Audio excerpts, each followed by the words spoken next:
Welcome back to my channel. I'm Kaede. This is a solo audio podcast about the hidden forces behind global events. No guests, no fluff, and definitely no funny animal videos. This is slow, thoughtful learning, typical YouTube clip against trending algorithm. If you're ready to think deeper, thanks for listening. Let's begin.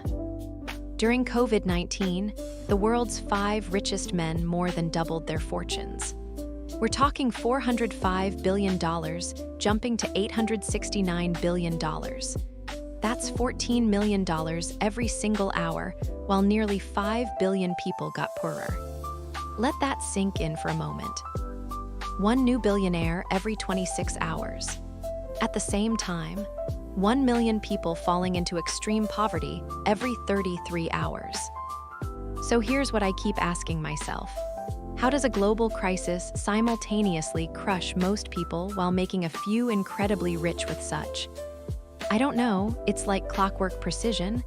This isn't bad luck, folks. It's not some unfortunate coincidence.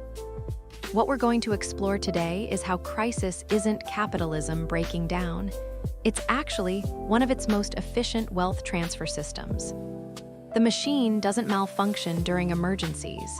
It hits the gas pedal. You remember those early pandemic messages, right? Politicians, CEOs, media talking heads, they all kept saying, "We're all in this together." God, that phrase was everywhere. Unity, shared sacrifice, we'll get through this as one. You know the drill. Jeff Bezos actually thanked Amazon customers and employees for making his space flight possible. Can you believe that? Tech executives were going on TV talking about how they're supporting small businesses through these challenging times. Big pharma CEOs, they were positioning themselves as literal heroes racing to save humanity. And honestly, it was compelling. The whole narrative made sense. Global crisis, global solidarity, everyone pitching in and making sacrifices for the greater good. But here's the thing, all that unity messaging, it was hiding what was actually happening with the money. While regular folks were losing jobs, facing eviction, literally risking their lives as essential workers. The wealthiest people on Earth had their most profitable period ever. I mean ever, in recorded history. So get this, the richest 1% grabbed nearly twice as much new wealth as the bottom 99% combined during the pandemic. Not just a little more. Twice as much as literally everyone else put together. That we're all in this together thing, the math tells a very different story. This wasn't some equal opportunity disaster. It was surgical in how precisely it targeted who got hurt and who got paid. And don't even get me started on the philanthropic theater. You'd see headlines about billionaires donating millions while their actual wealth was going up by billions. A $100 million donation sounds pretty generous, sure. Until you realize that same person's net worth jumped by $10 billion in the same time frame. It's like those old medieval indulgences, you know? Rich people buying their way out of moral judgment with symbolic gestures while they're extracting massive wealth behind the scenes. The donations were real, don't get me wrong. But they were basically a rounding error compared to what was being systematically vacuumed up. A rounding error on a balance sheet became front-page compassion. It's actually brilliant if you think about it.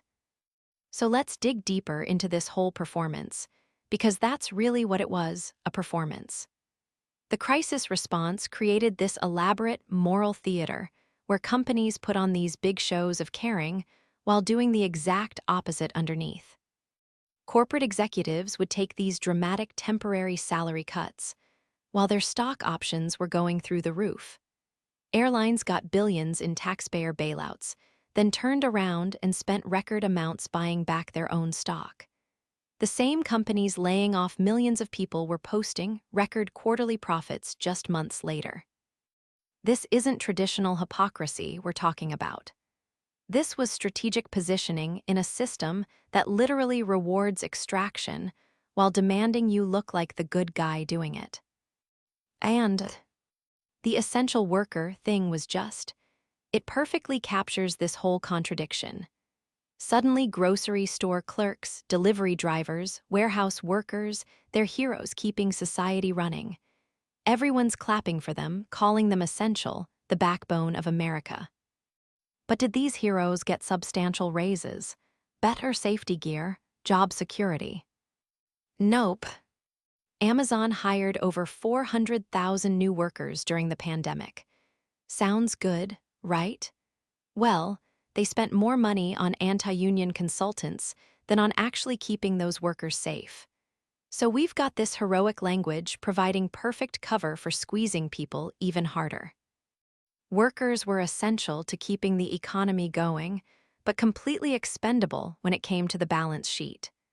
It's almost poetic in how cynical it is. Now here's what's really interesting. This whole moral theater wasn't some accident. It had a job to do. Keep everyone calm while wealth extraction hit levels we'd never seen before.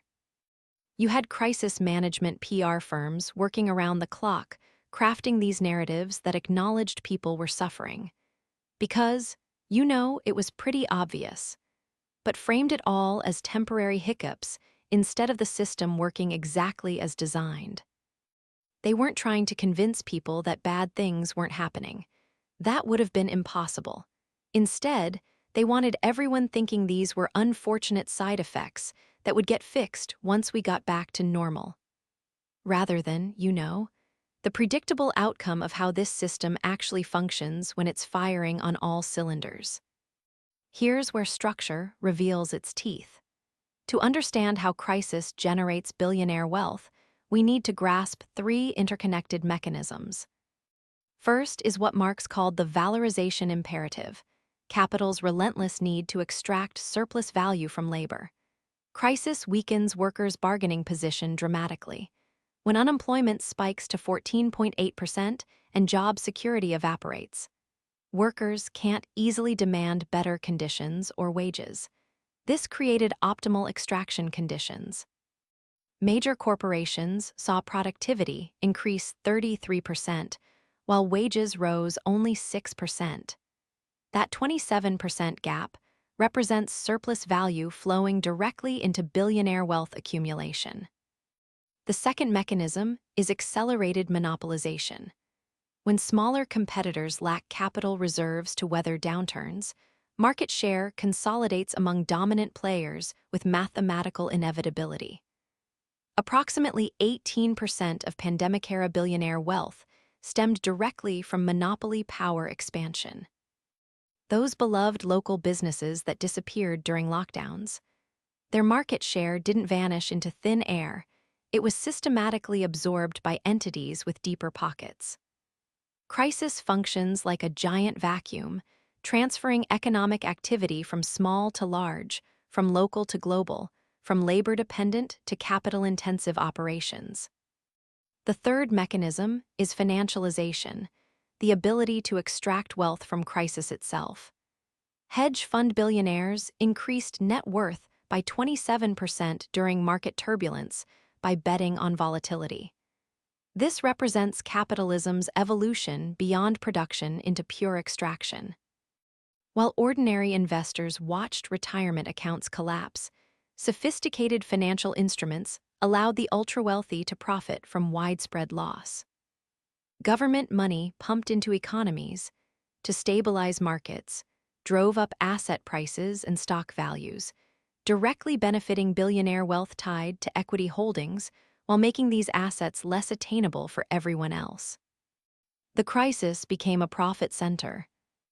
These mechanisms don't operate independently.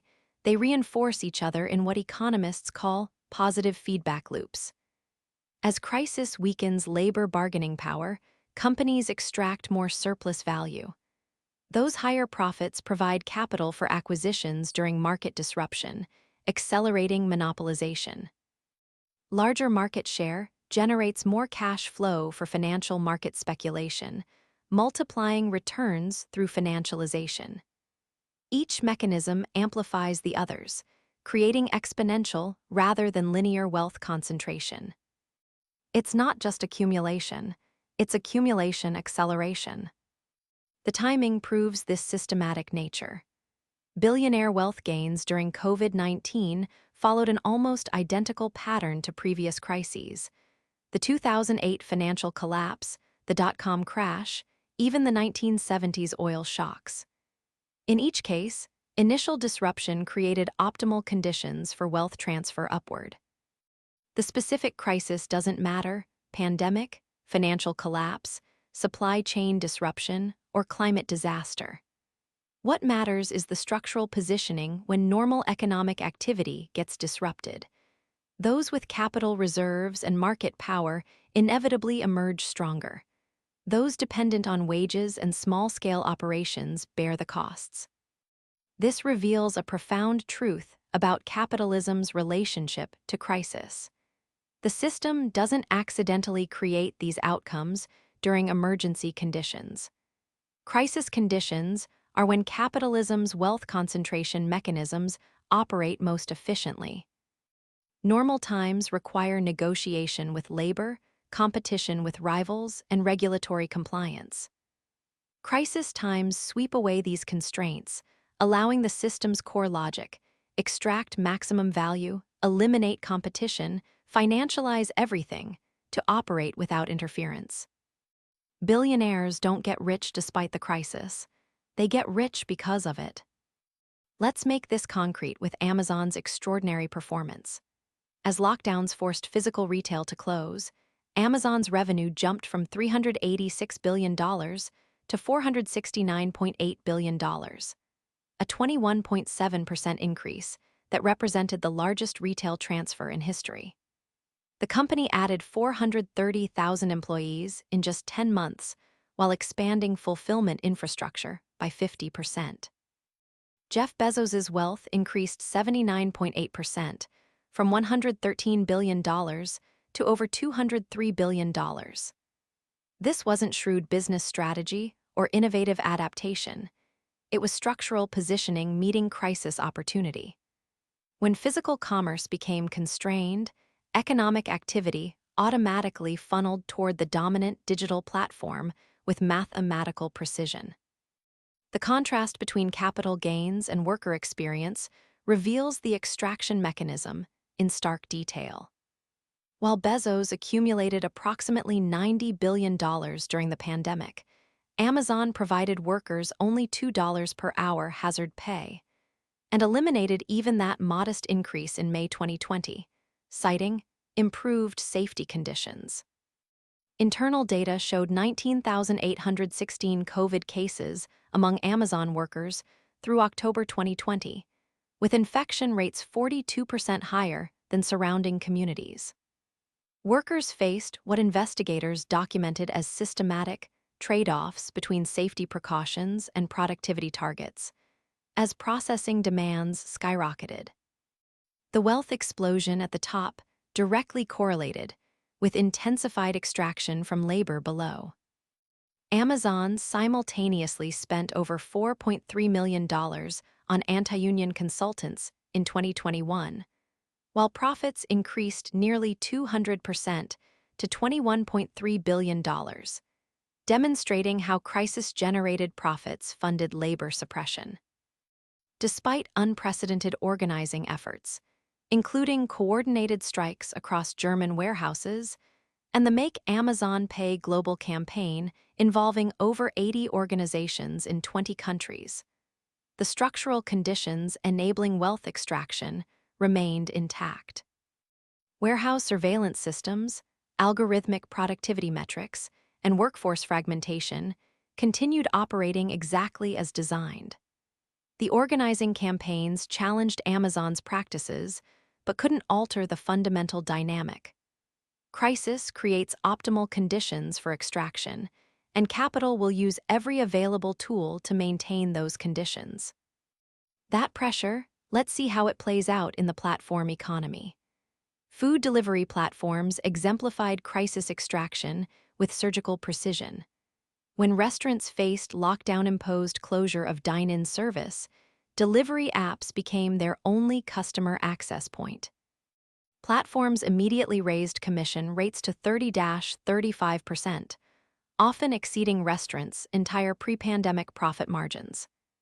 Even when cities like Los Angeles, New York, and San Francisco imposed emergency 15% commission caps in late 2020, platforms developed sophisticated circumvention strategies.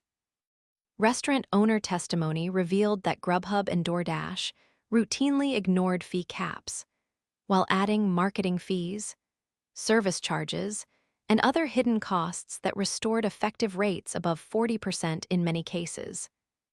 The power imbalance was absolute and mathematically precise. Restaurants had zero negotiating position, accept the terms, or lose customer access entirely during existential crisis. One Chicago operator reported that after delivery app extraction, a $15 order generated only $6.50 net revenue, less than the cost of ingredients and labor.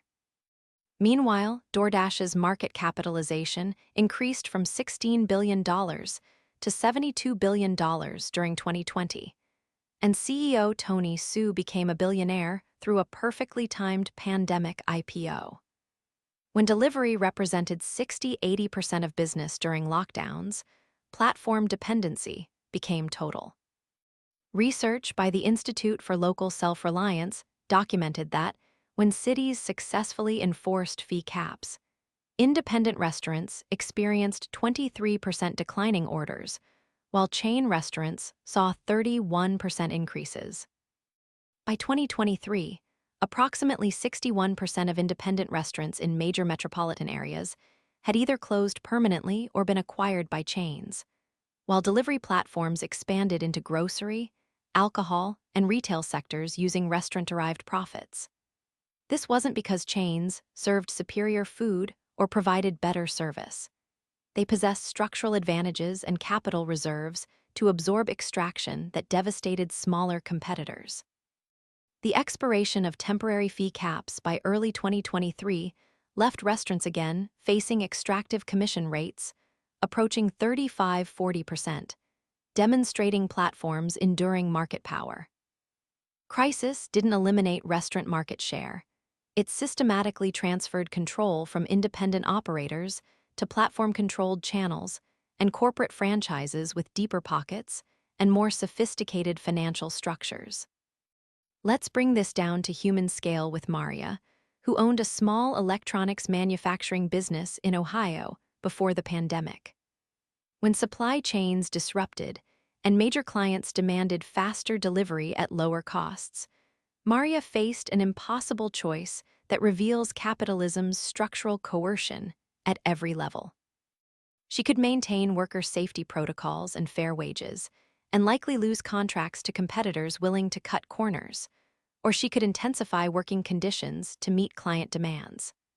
Unlike Amazon, which could simply extract more from workers while accumulating billions, Maria's survival depended on squeezing margins that were already razor-thin. The same forces operating at billionaire scale were crushing her from below. Maria attempted what economists call margin compression: slightly longer hours, modest wage freezes, delayed safety equipment purchases.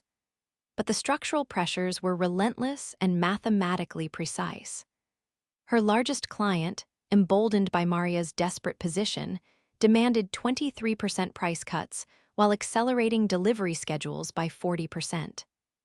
When she couldn't comply, they moved production to a facility in Mexico willing to accept the terms. Maria's commitment to treating workers decently became a competitive disadvantage during crisis conditions that rewarded pure extraction. The market punished ethical considerations with mechanical efficiency and rewarded those willing to squeeze every available dollar from labor costs.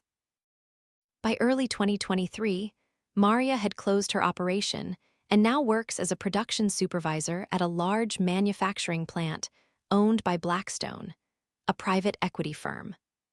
Her former employees either joined her there at wages 31% lower than her previous pay scale or found gig work without benefits.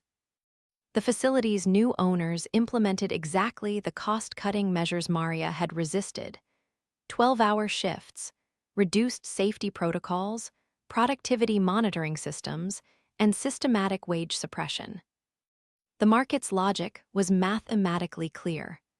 Maria's attempt to balance profit with worker welfare was economically unsustainable under competitive pressures. Crisis conditions accelerated this dynamic, transferring her market share to entities willing to prioritize extraction over ethical considerations with ruthless efficiency. Consider what happened to homeownership during the crisis, a perfect illustration of wealth transfer mechanics operating across the entire economy. While millions faced eviction threats and foreclosure proceedings, average home prices increased 47% between 2020 and 2024 in major metropolitan areas. Private equity firms like Blackstone, Invitation Homes, and American Homes 4 Rent spent over $15 billion acquiring residential properties during the pandemic, purchasing approximately 18% of available single-family homes in targeted markets like Phoenix, Atlanta, and Tampa. This systematically converted homeownership opportunities into permanent rental properties controlled by institutional investors. Blackstone's CEO Stephen Schwarzman saw his net worth increase by $3.4 billion, while families who might have bought homes became permanent tenants, paying rent to Wall Street. The mechanism was elegant in its brutality and mathematical precision.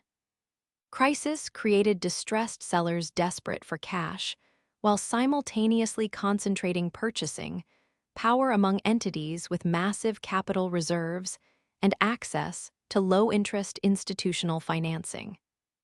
Families forced to sell due to job loss, medical debt, or business failure couldn't compete with institutional investors offering cash purchases 15–20% above asking price with guaranteed closings.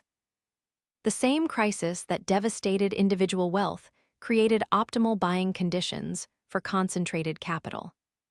Private equity firms didn't just buy houses.